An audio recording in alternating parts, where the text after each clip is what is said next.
సంగరపల్లి మండల కాంగ్రెస్ పార్టీ అధ్యక్షుడిగా నన్ను నియమించి నాకు ఈ బాధ్యతను అప్పగించిన పార్టీ పెద్దలకు, అలాగే ముఖ్యంగా ముఖ్యమంత్రి రేవంత్ రెడ్డి గారికి, పిసిసి అధ్యక్షుడు మహేష్ కుమార్ గౌడ్ గారికి, కాంగ్రెస్ పార్టీ సిరిసిల్ల నియోజకవర్గ ఇన్ఛార్జ్ మా అభిమాన నాయకుడు టీకే మహేందర్ రెడ్డి గారికి, డిసిసి అధ్యక్షుడు సంగీత శ్రీనివాస్ గారికి, ప్రభుత్వ విప్ వేములవాడ ఎమ్మెల్యే ఆది శ్రీనివాస్ గారికి, అలాగే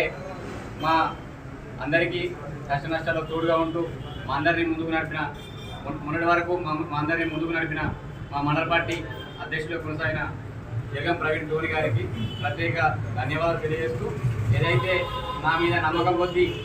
చిన్న వయసులో నాకు ఈ బాధ్యతను నా మీద నమ్మకం పెట్టుకొని బాధ్యతలు ఇచ్చిన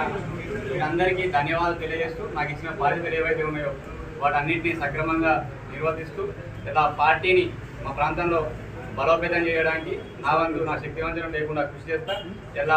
మంచిగా చెడుకో రాష్ట్రంలో కాంగ్రెస్ పార్టీ అధికారంలో ఉన్నది. ఇలా ప్రభుత్వ పథకాలను అర్హులైన ప్రజలందరికీ అందించడం కోసం ఇలా కార్యకర్తల్ని మమేకం చేసి నిజమైన అర్హులకు ప్రభుత్వ పథకాలు అందే విధంగా ఈ ప్రాంతంలో పార్టీని బలోపేతం చేయడానికి రాబోయే రోజుల్లో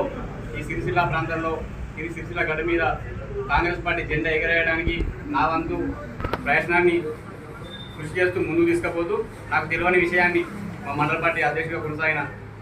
జగన్ ప్రవీణ్ ధోని గారిని విషయాలను తెలుసుకుంటూ ఇలా, ఎందుకంటే వయసులోని అందరికంటే చిన్నోడిని, నేను అందరినీ నాకు తెలియని విషయాలను తెలుసుకుంటూ ముందుకు పోతా. ఈ ప్రాంతంలో పార్టీ బలోపేతానికి నా శక్తివంతంగా కృషి చేస్తా అని తెలియజేస్తూ, నాకు ఈ అవకాశాన్ని ఇచ్చిన పార్టీ పెద్దలందరికీ, ముఖ్యంగా తంగపల్లి మండల కాంగ్రెస్ పార్టీ నాయకులకు, సర్పంచులకు, వివిధ హోదాలో ఉన్న గ్రామశాఖ అధ్యక్షులకు, అన్ని వర్గాల అన్ని శాఖల కాంగ్రెస్ పార్టీ నాయకత్వానికి కృతజ్ఞతలు తెలియజేస్తూ